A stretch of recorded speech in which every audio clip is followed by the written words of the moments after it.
One NBA player tried to kill his own coach.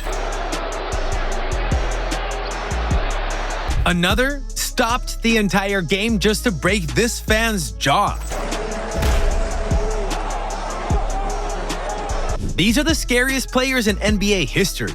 First up, Anthony Mason. This guy was the mascot of toughness and brute force in the NBA at some point. In one of his interviews, Mason claims that he enjoys intimidating others.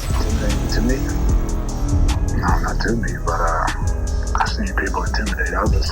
Do you feel you have intimidated other people? A few times. This guy was like a human bulldozer on the court, leaving opponents shook in their sneakers. Known for his rugged style of play, Mason didn't shy away from bumping heads with the best of them. But it wasn't just his physicality that made him stand out. Mason was a magnet for on-court drama. He clashed with big names like Charles Oakley, Dennis Rodman, Shaquille O'Neal, and Kevin Garnett.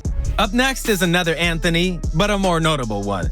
Carmelo Anthony, the guy who's known to stir up a storm on the court like nobody's business. Now, you've probably heard of that infamous Honey Nut Cheerios incident, right? Yeah, that was him and Kevin Garnett going at it with some dirty trash talk where it was rumored that KG told Melo that his wife tasted like Honey Nut Cheerios. And yeah, that would make anyone mad. But the actual scary part is that Melo told KG on the court that he'd catch him after the game, and you better believe that he did. Well, Carmelo let it spill over to after the game. You see him in the red hat right there waiting alongside the Celtics team bus for Kevin Garnett. It took a full team of security to make sure that Garnett got home safe that night.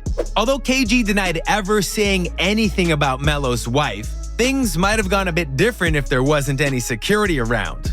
The players we discussed before usually went after their opponents, but this next player went after his own coach. Not only is it one thing to go against your coach, but he straight up physically attacked him. That's a whole different ballgame, one that Latrell Sprewell didn't mind playing.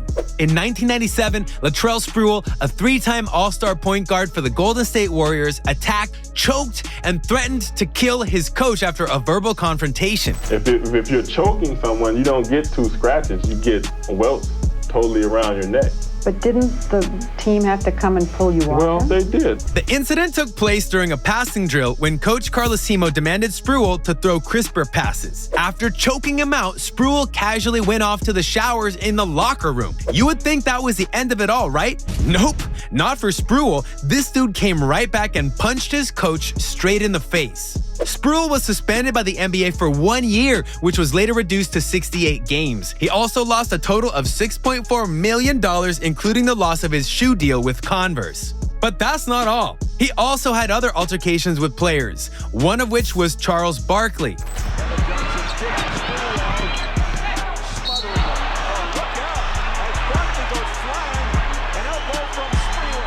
If you think Latrell Sprewell is bad, then you haven't met or heard about Karl Malone. This guy is a supervillain on and off court.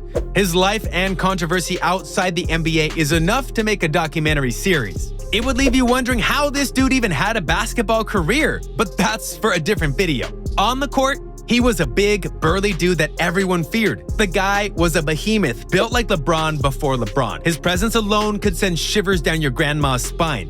And those elbows, oh boy, they weren't just for show. He got a reputation for swinging his elbows dangerously in ways that could really hurt someone. It wasn't a surprise that he and other players such as Shaq and Dennis Rodman got into it when their teams met. Malone on that left block, this time against Rodman. Takes him into the lane. Malone and Rodman even took their beef to the WWE. From behind, it is Diamond cutter on Rodzilla. How about that? Next is Vernon Maxwell, who you might know as Mad Max, a nickname that's well deserved. Maxwell had a thing for finding trouble wherever he went, period. There was a time when he went full-on Rocky Balboa, throwing punches at a heckling fan in Portland, which ended up breaking his jaw. Can't say the fan didn't deserve that. It was reported that the fan made racist comments against Vernon and even made fun of his wife's miscarriage. But even if that was justified, the next case wasn't, and that was the brawl with Gary Payton. I got the ball. I said, nigga, if you just touch me when I got the ball, I made sure I was gonna get the ball. I was like, yo, give me the ball. I was like, give me the ball. I was giving the ball. I got the ball and I turned. I turned and I went into his ass and he touched me. I dropped the ball. I said, This dude went wild, but it gets even wilder. When he spilled the beans on a podcast, I said, nigga, I swear to God, you got me now. If you put your goddamn, if you touch me like that, I'm gonna beat your, I'm gonna you up. Claiming he almost stabbed the shit out of Hakeem Olajuwon during a locker room brawl. He hit me so hard, man, knocked me out the chair. I jumped up, grabbed my chair, and threw it at the motherfucker and bust the glass all in the damn locker room. I picked up a big piece of glass. I was gonna chase the dream and stab the shit out of him. Now, you might think it doesn't get worse than Vernon Maxwell, someone who almost stabbed a player. But wait until you hear the wild story of Kermit Washington. No, not Kermit the Frog, Kermit Washington, a name known in the NBA history for all the wrong reasons. Let's start with what caught everyone's attention.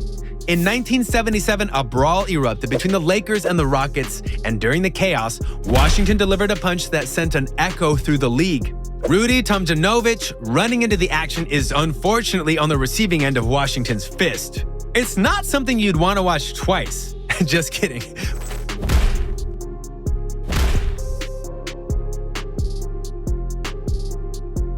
But seriously, the impact was so severe that Tomjanovich suffered a laundry list of injuries. This dude had a fractured skull and ended up leaking spinal fluid. Yeah, spinal fluid. I broke my back. My back is broken. Spinal. Imagine all that from a single punch. Fast forward to 2018, and Washington finds himself in hot water again, this time for embezzling around $5 million meant for kids in Africa from his own charity. I mean, that's arguably the lowest of all lows. And yes, a man who could do that deserved to be feared. Everyone knows about the famous NBA Fight Night, or the Malice in the Palace. Well, it was started by none other than the man himself, Ben Wallace, who aggressively shoved Ron Artest after a foul during the Pacers-Pistons game. That shove snowballed into a series of altercations that didn't only disrupt the game, but also got 9 players, including Artest and Wallace, suspended for a total of 146 games, leading to the players losing $11 million in salary. Ben to the rack, lays it up, no, but we do have a whistle and a foul. Ben just went after Artest. We got trouble right here in the Motor City. We got big trouble here in the Motor City. In another incident, a player from Philly had called Ben a bitch during a face-off on the court. After the game, while other players were taking showers and getting ready to leave, Ben went straight into the parking lot to wait for the player. He literally sat on his car and waited for the guy. Safe to say the unnamed player never made that mistake again because he ended up with a busted lip. Ben is gone. We're getting dressed, getting our stuff. We're walking out and all we see is Ben sitting on someone's car. The guy walks up trying to talk to Ben and we see a massive straight right to the face. Pow!